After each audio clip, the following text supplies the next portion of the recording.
मित्रांनो, पुन्हा एकदा नमस्कार. हा आपला दुसरा ब्लॉग आणि या ब्लॉगमध्ये आपण जाणार आहोत लोणावळा. मराठी विभागाची पूर्ण टीम खडकीला तयार झाली रवाना होण्यासाठी. आणि आता बघा, आधी इतर आधी उतर आले आले आले आले सगळे आले आले आले. तसे आम्हाला 2 स्पॉट करायचे होते, एक कार्ले लेणी, एकविरा मंदिर, वायर लोणावळा. परंतु आमच्या काही लोकांना एकविरा माता मंदिरला जायचे होते. पहिल्यांदा मतभेद झाल्यामुळे आमचे अर्धे लोक विसरले आणि आम्ही एवढेच जे तुम्हाला दिसतात तेवढेच लोक आलो, म्हणजे 10 लोक. आणि इतर लोक एकविरा माता मंदिर इथे गेले. रामभाऊ इथे गोष्ट घेत नाही आहे. फुल फॉर्ममध्ये लोणावळा स्टेशनला उतरल्यानंतर आम्ही ऑटो केली, जे की 300 रुपयामध्ये आम्हाला लोणावळ्याचे जे 6 स्पॉट दाखवणार होते. आता आमचे काका फुल फॉर्ममध्ये आहेत, ड्रायव्हर काका आता रॉक यो यो यो. काकांनी आम्हाला थांबवलं पहिल्या स्पॉटवरती, पण तिथे काही कारवीची फुलं एवढ्या प्रमाणात नव्हती. त्यामुळे आम्ही पुढचा स्पॉट बघण्यासाठी निघालो. त्यात आमच्या रामभाऊची वेगळीच तारा. रामभाऊ आता अजय देवगण सेन यो यो यो ऑटो. आमची सगळी जनता कारवीची फुलं बघण्यासाठी अति आनंदित झालेली आहे. हा हा हा हा हा. और चिलवंत भाऊ माझे ड्रायव्हर.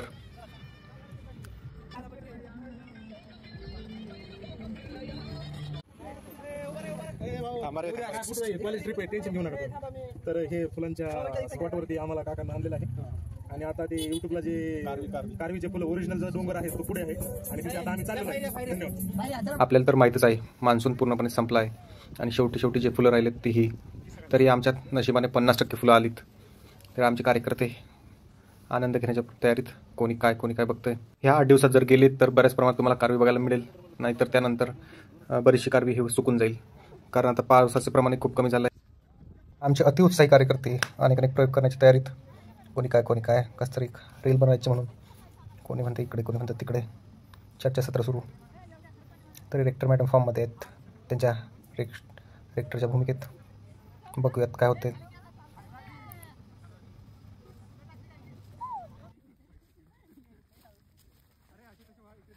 आमची उंची जास्त असल्या कारणाने आम्ही एकही जण याच्यामध्ये बसलो नाही, कोणाचा चेहरा दिसला नाही आणि हा प्रोजेक्ट 70% फ्लॉप झाला.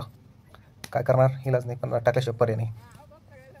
बघूयात सेकंड व्हिडिओ. ह्या प्रोजेक्टची आयडिया तशी काही वाईट नाही आहे, कारण ही आयडिया आहे सूरज भाऊ चिलवंत यांची, मिनी फोटोग्राफर. आता बघूयात ही आयडिया किती सक्सेसफुल ठरते. असं काहीतरी येडीचाडी करण्यात नेहमीच आम्ही सगळे एक्सपर्ट असतो. कुणाचा चटका बसत असला तरीही चांगली मजा येत आहे, कारण संपूर्ण पठार हा बहरलेला आहे फुलांनी. त्याचबरोबर अनेक फुलपाखरंही तिथे चांगल्या प्रकारे डोलत आहेत. वरती बघा, खाली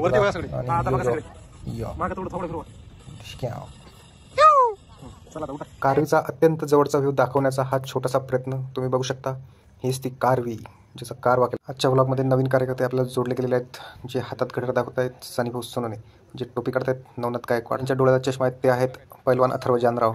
आणि जे त्यांच्या शेजारीच स्मित हास्य करतायत, गायक योगेश जाधव. आणि त्या मोकळे लांब केस सोडलेल्या नम्रता मॅडम बनकर. यानंतर वेळेची बंधनं असल्या कारणाने आम्ही निघालो लॉयन टायगर पॉईंटकडे. आमचे काकाही तसे उत्साहीच, चष्मा आणि गॉगल, जसे काही आमच्यातलेच एक मस्तपैकी जलवा करत आहेत काकाही.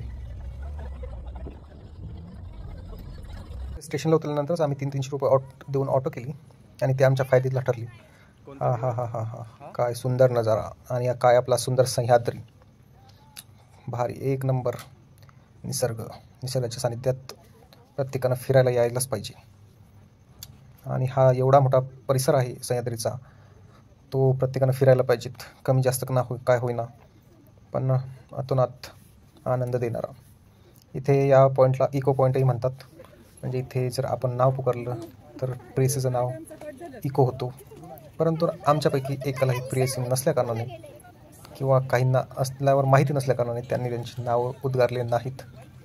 जाऊ द्या, काय करणार आता.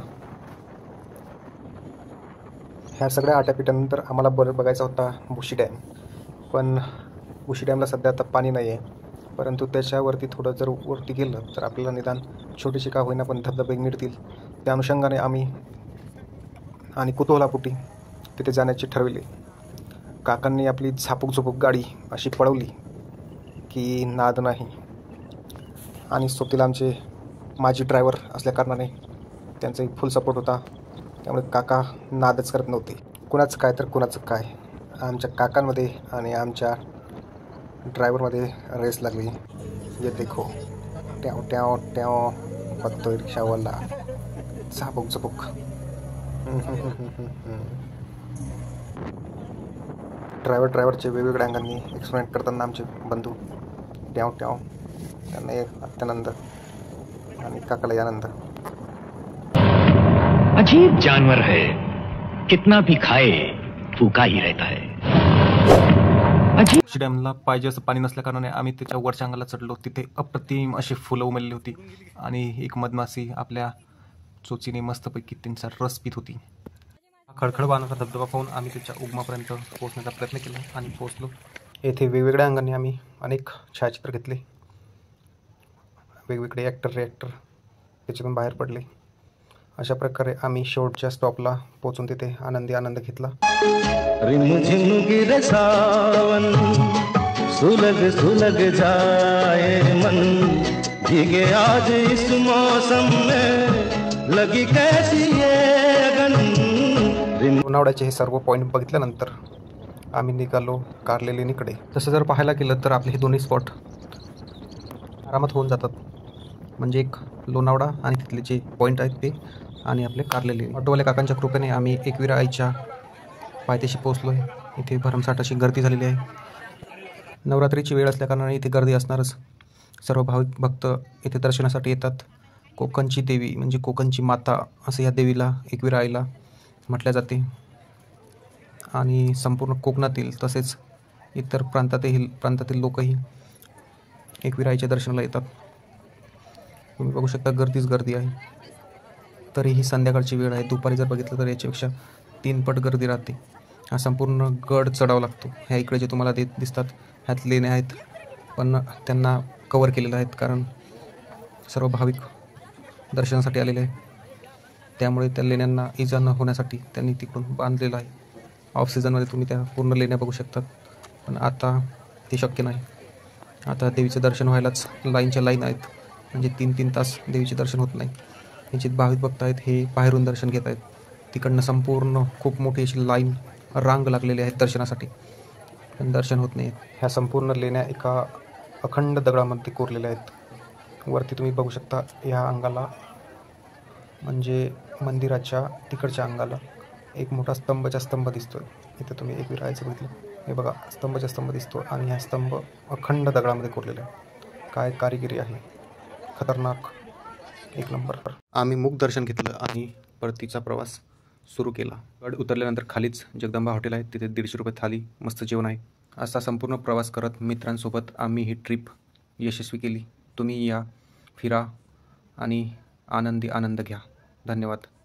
आमच्या ह्या प्रवासाचा व्हिडिओ आवडला असेल तर चॅनलला लाईक, सबस्क्राईब आणि शेअर करायला विसरू नका. तुमचाच अननोन ट्रॅव्हलर.